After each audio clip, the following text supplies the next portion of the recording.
Ma mère avait une Peugeot 405. C'est un modèle de l'année 1991. Cette Peugeot familiale est sortie pour la première fois des usines en juillet 1987, à pratiquement 2,5 millions d'exemplaires. Elle était bien pratique. Ma mère s'en servait tous les jours, pour aller au travail, faire les courses, ou nous emmener en vacances dans le sud, autour de la Méditerranée. Aussi pratique sur les petits que sur les longs trajets, c'est une auto qui se révèle confortable et agréable à conduire en route. Ce modèle possède une évolution au niveau de son design par rapport au modèle précédent. L'intérieur est plus spacieux et plus accueillant. C'est comme s'asseoir dans un petit salon compact. Il y a également une amélioration de l'isolation phonique et une meilleure maîtrise des vibrations sur la route. Tout est pensé pour que l'expérience du voyage soit la plus confortable possible, à tel point que je m'endormais souvent dans cette voiture pendant les longues heures de route, bercé par la machine silencieuse et le défilement du paysage. Je m'enfonçais dans la mousse de mon siège en velours. À cause de la fatigue, ma mère somnolait à moitié. Rien ne permettait vraiment de la garder éveillée pendant la conduite. Lors d'un moment d'égarement, ses yeux se fermèrent sans qu'elle ne s'en aperçoive. Et là, la voiture quitta la route autour d'un mauvais virage, allant s'enfoncer sur le terre-plein. Le choc la réveilla, et ce fut comme un retour brutal à la réalité. C'est précisément à ce moment-là qu'elle reprit conscience de l'engin, de sa vitesse, de ses roues, de son moteur. À différentes échelles, quelle relation y a-t-il entre l'agencement des espaces qui structurent nos quotidiens et nos comportements ? Le mémoire prend la forme de 2 volets. Il met en regard les conditions qui permettent ou contraignent le déploiement des pratiques quotidiennes dans la ville et dans les bidonvilles. Mais aussi, il tentera d'éclairer les espaces entre, où la porosité entre l'habitat formel et celui de l'informel s'opère. Dans les mythologies, Roland Barthes écrit que les choses qui nous entourent ont une parole. Le mythe est un système de communication. Appuyé de fait, Barthes compare une réplique d'un chalet basque reconstitué en plein Paris.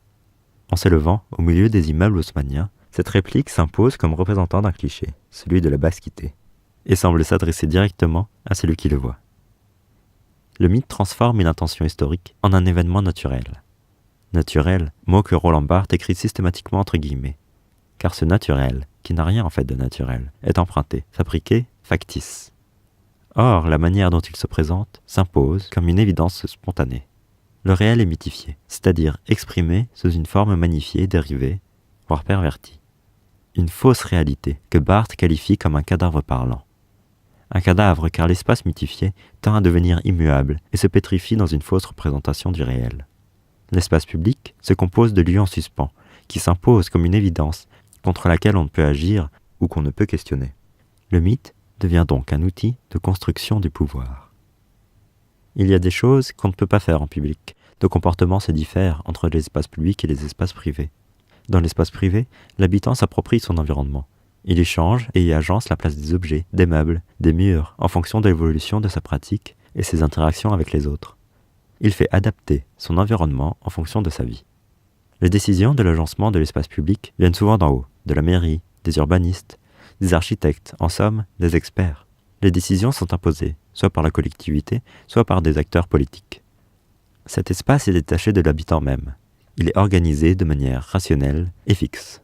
Les pratiques et les déplacements dans la ville sont encadrés par des dispositifs de circulation, de stationnement ou d'anti-stationnement, de zones tampons qui standardisent les mouvements que nous exécutons avec zèle.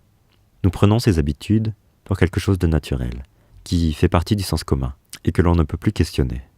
La nature transparente de l'espace s'impose comme une évidence, de telle façon qu'il nous arrive de confondre le discours sur l'espace avec l'espace même. En France, à Paris, les boulevards haussmanniens évoquent une certaine idée de grandeur éloquente et s'associent à une certaine idée de pouvoir. Ces grands axes qui s'alignent en perspective, nous pouvons aussi les observer dans l'architecture totalitaire, née en Italie dans les années 1920 avec l'ascension du fascisme. Dans le cas de l'urbanisme d'Haussmann, le gabarit des boulevards devait entre autres rendre plus difficile à des insurgés d'ériger des barricades et aussi faciliter le déplacement des troupes régulières. Ces grandes allées permettent une meilleure visibilité et facilitent la circulation dans la ville. L'espace n'est pas seulement fonctionnel, il peut être aussi manipulé comme un instrument de pouvoir, et à travers lui, les rapports sociaux sont aussi manipulés. La politique de prévention situationnelle, née dans les années 1980 aux États-Unis, présuppose que les villes sont le terreau idéal de la criminalité et qu'il faut par conséquent les rendre inaccessibles ou inhospitalières pour les individus jugés potentiellement dangereux. Le Crime Prevention through Environmental Design est issu des travaux de Ronald V. Clark, professeur à la School of Criminal Justice de l'Université Rutgers de New Jersey. Il y développe une théorie selon laquelle l'individu prend en compte plusieurs facteurs qui influent sur son choix de réaliser ou non un acte malveillant. Parmi ces facteurs, il y a l'environnement social et l'environnement naturel. Selon la thèse, comprendre et agir sur cet environnement urbain permet de mieux prévenir la malveillance. Elle s'est traduite dans les années 1990 par la mise en place d'une méthodologie applicable aux projets d'aménagement et de construction urbain. Il s'agit dès lors de bannir de l'espace public les usages jugés déviants. Cela peut aller de la suppression des cachettes où se déroulaient les trafics de drogue jusqu'à rendre impossible l'installation des SDF et autres indésirables. Aussi, il s'agit d'éviter le rassemblement des groupes hostiles, en exposant au maximum les espaces par nettoyage et par étalement, et en les éclairant par exposition ou obturation des recoins, on expose la population même. Les places publiques deviennent des grands espaces ouverts où chacun est le spectateur de l'autre. Cette configuration limite l'appropriation personnelle ou communautaire de ces étendues. L'exercice du pouvoir se déploie sur la vie communautaire, comme sur une masse uniforme, et par là, la standardisation du paysage urbain contraint elle aussi l'uniformisation des formes de vie. Dans son meeting à Franconville en septembre 2016, Nicolas Sarkozy, celui qui a promis d'être le président de la communauté nationale contre la tyrannie des minorités, annonce « Si l'on veut devenir français, on parle français. On vit comme un français. Nous ne nous contenterons plus d'une intégration qui ne marche plus. Nous exigerons l'assimilation. Dès que vous devenez français, vos ancêtres sont gaulois. J'aime la France, j'apprends l'histoire de France, je vis comme un Français. » C'est en réaction contre l'idée d'un espace urbain immuable et trop propre que les formes de vie autres menées par les communautés marginales, les étrangers, les délaissés de la société, tendent à se déployer sous la contrainte des actions des pouvoirs publics. Ils sont qualifiés par Robert Ezra Park, dans The Marginal Man, comme l'individu avec le plus large horizon, l'intelligence la plus vive et le point de vue le plus détaché et le plus rationnel. Armés de l'intelligence de la ruse, ces figures souterraines agissent à travers des pratiques subversives dans les intersections du temps et de l'espace administré. L'interstice est l'espace de l'entre-deux. C'est un lieu dans le cadre du système qui, par différents vecteurs, parvient à se soustraire à sa possession totale ou en partie.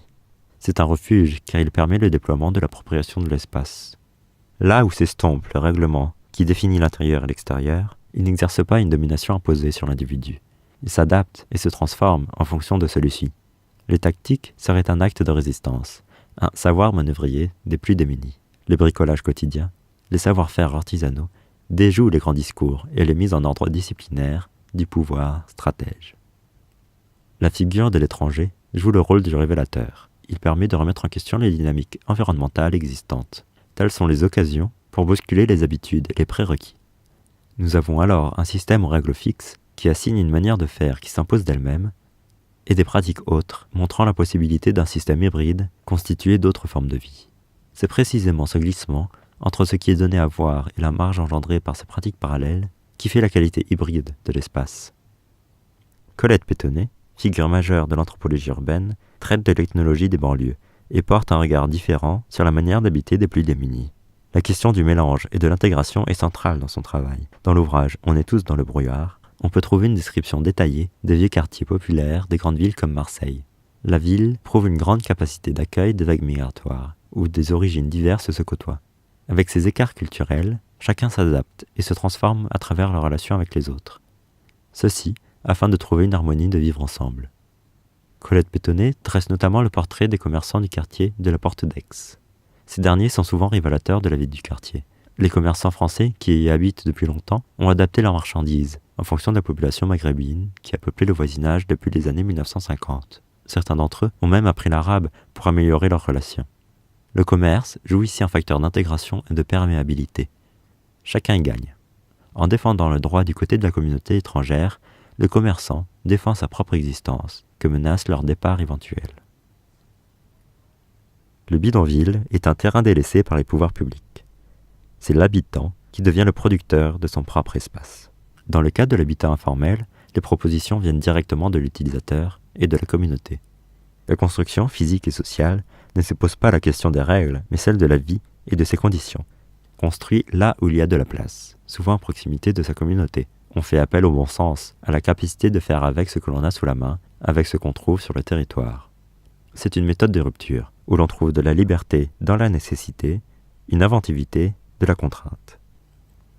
Le bidonville remet en perspective ce qu'est habiter, et surtout cohabiter.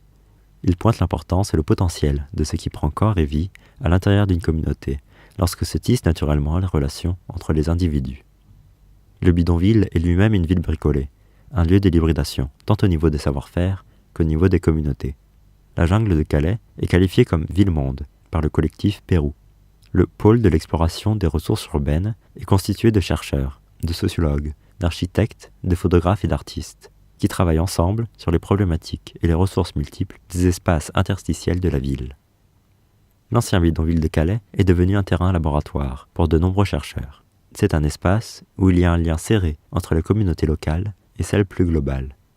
L'arrivée de ceux qui ont traversé les mers et la rencontre avec ceux qui habitent les terres locales ont permis de re-questionner les conditions de l'accueil politique et social de ce que l'on appelle la francité. Comment alors préserver l'hybridité des pratiques dans la ville ? Concevoir des objets et des lieux ouverts, prêts à accueillir de nouvelles pratiques, semble être une voie qui vaut la peine d'être visitée. En ce sens, la remise en question de la figure de l'expert semble être importante dans le renouvellement des visions. Y aurait-il d'autres figures, plus libertaires, à inventer ? L'espace public est un terrain de conflit. C'est une architecture du commun qui se bat contre une architecture de séparation. Un espace qui structure et qui suture les relations sociales. La question qui se pose est alors celle de la trace dans cet espace commun. Quel est le récit de ce lieu de partage ? Quel environnement rend possible l'accueil à la vie en communauté ? Telles sont les pistes qui soulèvent la question du passage entre un espace mythifié et un espace hybride. La dénégation mythologique du réel est toujours une source de violence entre les communautés, tel le choc d'un accident en voiture, ou de la même manière que le rusé s'empare de l'accident, le design peut-il être un outil se saisissant de la circonstance pour réinvestir et réinventer les lieux, en somme, mettre en valeur ce que les pouvoirs publics ne prennent pas en compte ?